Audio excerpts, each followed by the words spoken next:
ನಮಸ್ಕಾರ. ಜೀವನ ಅನ್ನೋದೇ ಒಂದು ಪಾಠಶಾಲೆ ಇದ್ದಾಗೆ, ಆ ಪಾಠಶಾಲೆಯಲ್ಲಿ ನಾವು ಇರೋ ತನಕ ಏನೋ ಒಂದು ಹೊಸದನ್ನು ಕಲಿತಾನೇ ಇರಬೇಕು. ನಾವು ಯಾವಾಗಲೂ ಹರಿಯೋ ನೀರಿನ ಥರ ಇರಬೇಕು. ಎಲ್ಲಿ ವಾತಾವರಣಕ್ಕೆ ತಕ್ಕ ಹಾಗೆ, ಸನ್ನಿವೇಶಕ್ಕೆ ತಕ್ಕ ಹಾಗೆ, ಆ ಪ್ರದೇಶಕ್ಕೆ ತಕ್ಕ ಹಾಗೆ ಕೊಚ್ಕೊಂಡೋಗ್ತಾ ಇರೋ ನೀರು ಅಲ್ಲಿಯ ಮಣ್ಣನ್ನು, ಅಲ್ಲಿಯ ಅಂಶನ, ಅಲ್ಲಿಯ ಸತ್ವನ ಎಲ್ಲ ಯಾವ ರೀತಿ ಕೊಂಡೊಯ್ಯುತ್ತೋ ಅದ್ರ ಜೊತೆ ಅದೇ ಥರನೇ ನಾವು ಕೂಡ ನಮ್ಮ ಜೀವನದಲ್ಲಿ ನಮ್ಮ ಹೆಜ್ಜೆಗೂ ಕೂಡ ಏನೇನು ಬರುತ್ತೋ ಅದನ್ನೆಲ್ಲ ನಾವು ಕಲ್ತ್ಕೋತಾ ಇರಬೇಕು, ಮುಂದೆ ನಡೀತಾ ಇರಬೇಕು. ಒಂದಷ್ಟು ಓದಿ ತಿಳ್ಕೋಬೇಕು, ಒಂದಷ್ಟು ಕೇಳಿ ತಿಳ್ಕೋಬೇಕು, ಒಂದಷ್ಟು ಅನುಭವದಿಂದ ತಿಳ್ಕೋಬೇಕು. ಇಂಥದನ್ನೆಲ್ಲ ಮಾಡೋದ್ರಿಂದ ನಾವು ಹರಿಯೋ ನೀರಿನ ಥರ ಯಾವಾಗಲೂ ಕೂಡ ಫ್ರೆಶ್ ಆಗಿರ್ತೀವಿ. ಇಲ್ಲ ಅಂತಂದರೆ ನಿಂತು ನೀರಾಗೋಗ್ಬಿಡ್ತೀವಿ. ನಿಂತು ನೀರಿನಲ್ಲಿ ಯಾವ ರೀತಿ ಕ್ರಿಮಿ ಕೀಟಗಳು ಎಲ್ಲ ಬೆಳೆದು ಕೆಟ್ಟ ರಾಡಿ ಆಗುತ್ತೋ ಅದೇ ರೀತಿ ನಮ್ಮ ಮನಸ್ಸು, ನಮ್ಮ ಜೀವನನೂ ಕೂಡ ಕೆಟ್ಟ ರಾಡಿ ಮಾಡಿಕೊಂಡು ನಮ್ಮ ಜೀವನನ ಹಾಳು ಮಾಡ್ಕೊಂಡಿದ್ದಲ್ಲದೆ ಮತ್ತು ಬೇರೆಯವ್ರ ಜೀವನಕ್ಕೂ ಕೂಡ ಅಸಮಾಧಾನ ತರೋ ಅಂಥ ಸ್ಥಿತಿಗೆ ನಮ್ಮನ್ನು ಕೊಂಡೊಯ್ತೀವಿ. ಅದ್ರ ಸಲುವಾಗಿ ನಾವು ಯಾವಾಗಲೂ ಕೂಡ ಕಲಿಬೇಕು, ಕಲಿತಾನೆ ಇರಬೇಕು. ನಮಗೇನಪ್ಪ ವಯಸ್ಸಾಯ್ತು, ಇವಾಗ ಕಲ್ತೇನು ಮಾಡೋಣ ಅನ್ನೋ ಮನೋಭಾವನೆ ಬೇಡ. ನಾವು ಇರೋ ತನಕನೂ ಕೂಡ ನಾವು ವಿದ್ಯಾರ್ಥಿಗಳೇ. ಏನೋ ಒಂದು ನಾವು ಹೊಸದನ್ನು ಕಲಿತಾ ಇರಬೇಕು. ನಮ್ಮನ್ನು ನೋಡಿ ಬೇರೆಯವರು ಕಲ್ತ್ಕೊಳ್ಳೋ ಹಾಗೆ ಮೋಟಿವೇಟ್ ಆಗಿ ಬದುಕ್ತಾ ಇರಬೇಕು.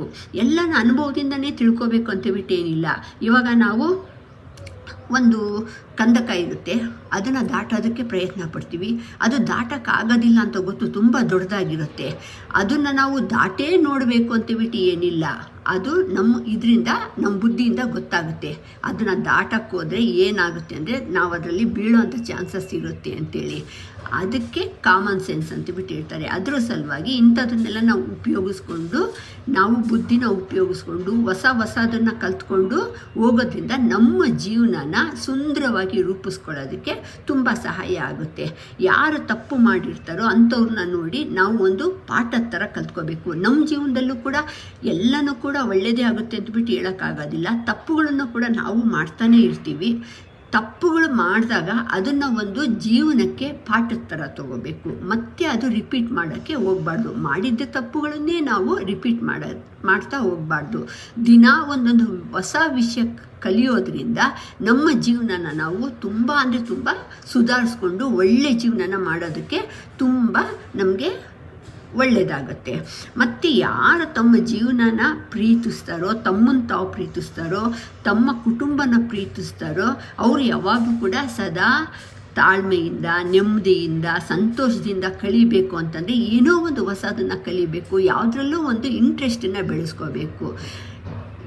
ಇಂಥದೇ ವಿಷಯ ಅಂತೇಳ್ಬಿಟ್ಟಲ್ಲ, ಎಲ್ಲರೂ ಕೂಡ ಹೊಸ ಅಡುಗೆ ಮಾಡೋದ್ರಿಂದ ಆಗಿರ್ಬೋದು, ಹೊಸ ಹಾಡುಗಳು ಕಲಿಯೋದ್ರಿಂದ ಇರ್ಬೋದು, ಹೊಸ ಆಟಗಳನ್ನು ಕಲಿಯೋದ್ರಿಂದ ಇರ್ಬೋದು, ಹೊಸ ಭಾಷೆನ ಕಲಿಯೋದ್ರಿಂದ ಇರ್ಬೋದು. ಈ ಥರ ನಾವು ಹೊಸ ವಿಷಯಗಳನ್ನು ಕಲಿತಾ ಇದ್ದರೆ ನಮ್ಮ ತಲೆ ಕೂಡ ಫ್ರೆಶ್ ಆಗಿರುತ್ತೆ. ಇಲ್ಲ ಅಂತಂದರೆ 60 ವರ್ಷಕ್ಕೆ ಅರಳು ಮರಳು ಅಂತ ಬಿಟ್ಟಿರ್ತೀವಲ್ವ, ಅದೇ ರೀತಿ ನಮ್ಮ ಮರೆವು ಅನ್ನೋದು ಜಾಸ್ತಿ ಆಗ್ತಾ ಹೋಗುತ್ತೆ. ನಮಗೆ ಬರ್ತಾ ವಯಸ್ಸಾಗ್ತಾ ನಮಗೆ ಜೀವನದಲ್ಲಿ ಉತ್ಸಾಹ ಅನ್ನೋದು ಕಮ್ಮಿ ಆಗೋಗ್ಬಿಡುತ್ತೆ. ಮತ್ತು ಈ ವಯಸ್ಸಲ್ಲಿ ನಾವು ಕಲ್ತು ಏನು ಮಾಡಬೇಕು ಅಂತೇಳ್ಬಿಟ್ಟು ಎಲ್ಲನೂ ಕೂಡ ಮರೆಯೋ ಅಂಥ ರೋಗನೂ ಬರ್ತಾ ಹೋಗುತ್ತೆ. ಆದರೆ ನಮ್ಮ ಜ್ಞಾಪಕ ಶಕ್ತಿನ ನಾವು ಜಾಸ್ತಿ ಮಾಡ್ಕೋಬೇಕು ಅಂದರೆ ಹೊಸ ವಿಷಯನ ನಾವು ಕಲಿತಾ ಇದ್ದರೆ ನಮ್ಮ ಕ್ರಿಯೇಟಿವಿಟಿ ಕೂಡ ಜಾಸ್ತಿ ಆಗುತ್ತೆ. ಪ್ರತಿಯೊಂದರಲ್ಲೂ ಕೂಡ ನಾವು ಉತ್ಸಾಹ ಅನ್ನೋದು ಬೆಳೆಸ್ಕೋತೀವಿ. ಖುಷಿಯಾಗಿ ಇರೋದಕ್ಕೆ ಒಂದು ಒಳ್ಳೆಯ ಸಿದ್ಧತೆ ಮಾಡ್ಕೊಂಡಂಗೆ ಆಗುತ್ತೆ. ನಾವು ಯಾವಾಗಲೂ ಕೂಡ ಪ್ಲ್ಯಾನ್ ಮಾಡ್ಕೊತಲೂ ಆಗೋದಿಲ್ಲ. ಪ್ಲ್ಯಾನ್ ಮಾಡಿಕೊಂಡ್ರೆ ಸಿದ್ಧತೆನೇ ಕೂಡ ಮಾಡ್ಕೋಬೇಕು. ಎಷ್ಟೋ ಜನ ನಾವು ಹಂಗಿರಬೇಕು ಹಿಂಗಿರಬೇಕು ಅಂತಬಿಟ್ಟು ಪ್ಲ್ಯಾನ್ ಮಾಡ್ಕೋತಾರೆ, ಆದರೆ ಅದನ್ನು ಕಾರ್ಯರೂಪಕ್ಕೆ ತಗೊಳ್ಳೋದಿಲ್ಲ. ಬರೀ ಯೋಚನೆ ಮಾಡಿಬಿಟ್ಟು ಅಲ್ಲಿಗೆ ನಿಲ್ಲಿಸ್ಬಿಡ್ತಾರೆ. ಸ್ವಲ್ಪ ನಾವು ಶ್ರಮ ವಹಿಸೋದ್ರಿಂದ, ಅದಕ್ಕೆ ತಯಾರಿ ಮಾಡ್ಕೊಳ್ಳೋದ್ರಿಂದ, ಮತ್ತು ಯಾವ ರೀತಿ ಮಾಡಬೇಕು ಅಂತಬಿಟ್ಟು ಅಂದ್ಕೊಳ್ಳೋದ್ರಿಂದ ನಾವು ಅಂದುಕೊಂಡಿರೋ ಯೋಜನೆನ ಕಾರ್ಯರೂಪಕ್ಕೆ ತೊಗೊಂಡು ಬರ್ಬೋದು. ನಾವು ಓದಿ ತಿಳ್ಕೊಂಡ್ರೆ ಅಷ್ಟೇ ಆಗೋದಿಲ್ಲ, ಅದು ನಮ್ಮ ಜೀವನಕ್ಕೆ ಅಳವಡಿಸ್ಕೋಬೇಕು. ನಮ್ಮ ಜೀವನಕ್ಕೆ ಅಳವಡಿಸ್ಕೊಂಡು ನಾವು ಮಾಡೋ ತಪ್ಪುಗಳನ್ನು ಕ್ರಮೇಣ ಕಮ್ಮಿ ಮಾಡ್ಕೊತಾ ಬಂದರೆ ನಾವು ನಮ್ಮ ಜೀವನನ ತುಂಬ ಅಂದರೆ ತುಂಬ ಸುಧಾರಿಸ್ಕೋಬೋದು. ಈಗ ಹೊಸ ವರ್ಷ ಬರ್ತಾ ಇದೆ, 2025 ಬರ್ತಾ ಇದೆ, 24 ಮುಗಿತಾ ಇದೆ. ಎಷ್ಟೋ ಜನ ರೆಸಲ್ಯೂಷನ್ ತೊಗೋತಾರೆ. ನಾನು ಒಂದು ಯೋಗ ಮಾಡಬೇಕು, ಆರೋಗ್ಯವಾಗಿರಬೇಕು, ಬೆಳಿಗ್ನೊತ್ತು ಬೇಗ ಎದ್ದೇಳಬೇಕು, ಮತ್ತೆ ಏನೋ ಮಾಡಬೇಕು ಅಂತ ಬಿಟ್ಟು ಅವರಿಗೆ ಯಾವ್ಯಾವುದು ಪ್ರಿಯವಾಗಿರುತ್ತೋ, ಅವರಿಗೆ ಯಾವ್ಯಾವುದು ಅನಿವಾರ್ಯವಾಗಿರುತ್ತೋ ಅದೆಲ್ಲ ರೆಸಲ್ಯೂಷನ್ ತೊಗೋತಾರೆ. ಎಷ್ಟು ದಿನ ಮಾಡ್ತಾರೆ? ಸ್ವಲ್ಪ ದಿನ ಮಾಡ್ತಾರೆ, ಆಮೇಲಕ್ಕೆ ಪೋಸ್ಟ್ಪೋನ್ ಮಾಡ್ತಾ ಹೋಗ್ತಾರೆ, ಆಮೇಲೆ ಆ ಪದ್ಧತಿ ಅನ್ನೋದು ಬಿಟ್ಟೇ ಹೋಗ್ಬಿಡುತ್ತೆ. ಅದ್ರ ಸಲುವಾಗಿ ನಾವು ಒಳ್ಳೆ ಕೆಲಸ ಮಾಡಬೇಕು ಅಂತಂದರೆ ಹೊಸ ವರ್ಷಕ್ಕೋಸ್ಕರನೇ ಕಾಯೋ ಅಂಥ ಕೆಲಸನೇ ಇಲ್ಲ. ಈ ಗಳಿಗೆಯಿಂದನೇ ಆರಂಭ ಮಾಡಬೇಕು. ಈಗ ಬರೋ ಅಂಥ ಗಳಿಗೆನೇ ಶುಭ ಗಳಿಗೆ, ಈ ಮುಹೂರ್ತನೇ ಶುಭ ಮುಹೂರ್ತ, ಈ ದಿನವೇ ಶುಭ ದಿನ. ಅದ್ರ ಸಲುವಾಗಿ ಒಳ್ಳೆ ಕೆಲಸ ಮಾಡೋದಕ್ಕೆ ನಾವು ದಿನಾನ ಟೈಮ್ನ ನೋಡಿಕೊಂಡು ಕೂತ್ಕೋಬಾರ್ದು.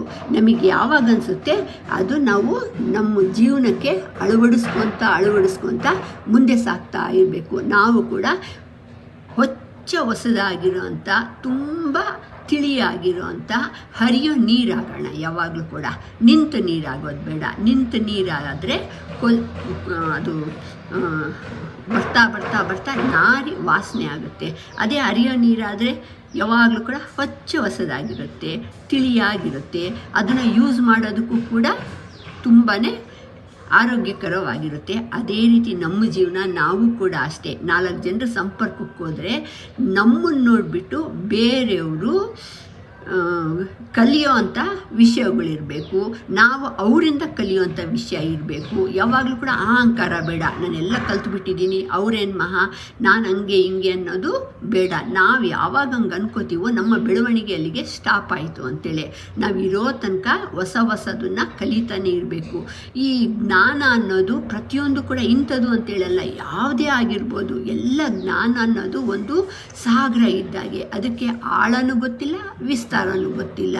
ಅದರಲ್ಲಿ ಇಳಿದಾಗ ಮಾತ್ರ ನಮಗೆ ಗೊತ್ತಾಗುತ್ತಷ್ಟೇ ಅದರ ಆಳ ಎಷ್ಟಿದೆ, ಅದರ ಇದು ಎಷ್ಟಿದೆ ಅಂತೇಳ್ಬಿಟ್ಟು. ಯಾವುದಕ್ಕೂ ಕೂಡ ಎಲ್ಲೇ ಅನ್ನೋದೇ ಇಲ್ಲ. ನಾವು ಕಲಿತಾ ಕಲಿತಾ ಕಲಿತಾ ಕಲಿತಾ ನಾವು ಮುಂದುವರಿತಾ ನಮ್ಮ ಉತ್ಸಾಹನೂ ಕೂಡ ಜಾಸ್ತಿ ಆಗುತ್ತೆ.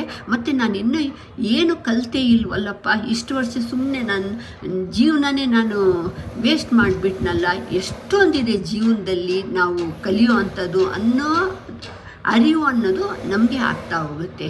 ಅದ್ರ ಸಲುವಾಗಿ ನಾವು ಈಗಿಂದನೇ ಹೊಸ ವಿಷಯಗಳನ್ನು ಕಲಿಯೋದಕ್ಕೆ ಆರಂಭ ಮಾಡೋಣ. ಹೊಸ ಜೀವನ ಮಾಡೋದಕ್ಕೆ ಒಂದು ದಾರಿ ಮಾಡ್ಕೊಳ್ಳೋಣ. ನಮ್ಮ ವಯಸ್ಸು ಅನ್ನೋದು ಒಂದು ನಂಬರ್ ಆಗಿರಬೇಕು.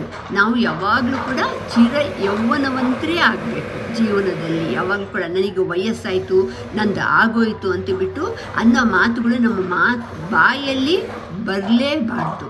ಯಾವಾಗಲೂ ಕೂಡ ನಾವು ಯೌವನವಂತರಾಗಲೇ ಇರಬೇಕು.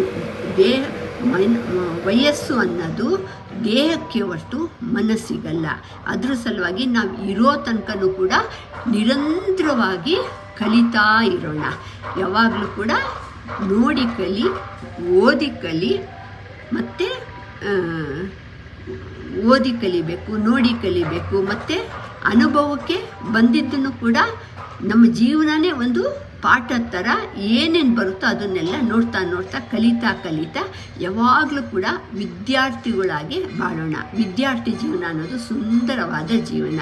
ನಾವು ಅದು ಕಲಿತಾ ಹೋಗಿ ನಮ್ಮ ಜೀವನನೂ ಕೂಡ ಸುಂದರಮಯವಾಗಿ ಮಾಡ್ಕೊಳ್ಳೋಣ.